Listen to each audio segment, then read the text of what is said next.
In this video, I will be disassembling this Cooler Master MM712 without damaging these feet. And this is all this video is about. We will be disassembling this mouse without damaging these feet. It is very easy to disassemble a mouse just by ripping apart these feet and they won't be usable.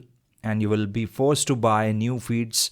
Next time you will need to use that mouse. But in this video, I will be showing you a way in which you will be able to remove these feet just by heating these up, and we are going to be reusing these. So with that said, I am going to be using a basic hair dryer.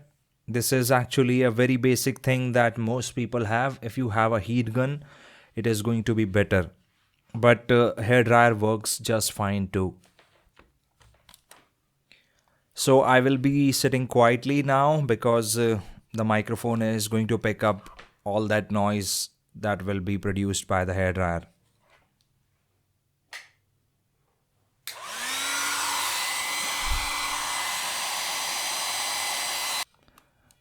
Once I have heated these pads, I am just going to use a knife like this and I'm going to go inside.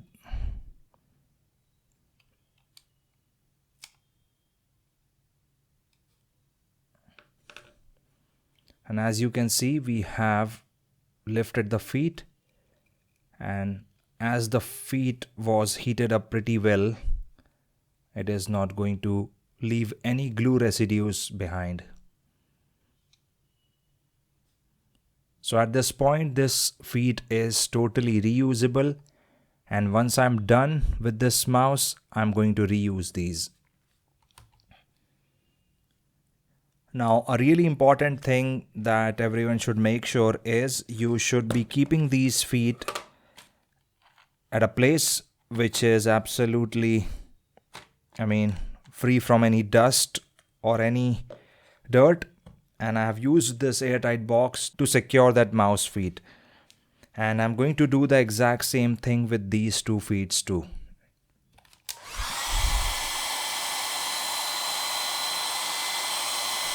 You just need to make sure that you just lift one corner using the knife, and then we are not going to use the knife because we don't want to damage the bottom part of the mouse, and then simply peel it off like this,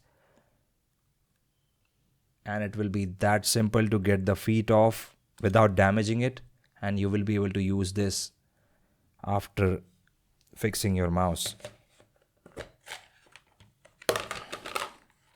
We are going to go for the very last one now.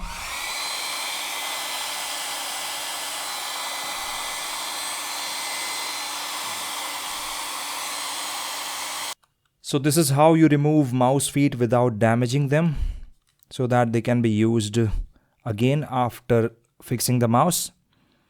The problem, as I mentioned, with this mouse is the scroll encoder. It is having problems. It is scrolling both ways even when I'm scrolling up and down. So this is how you remove mouse feet. A basic video that I wanted to do. Just make sure you heat it up nicely. Don't heat it up too much, or there can be a possibility that you damage the plastic of the mouse. I have done that in a mouse previously. So make sure you don't heat it up too much, but a little bit heat is definitely required to get that glue soften up. So that is how you remove mouse feet without damaging them. Thank you very much for watching. Make sure to subscribe for more videos, and I'm going to talk to you in the next one.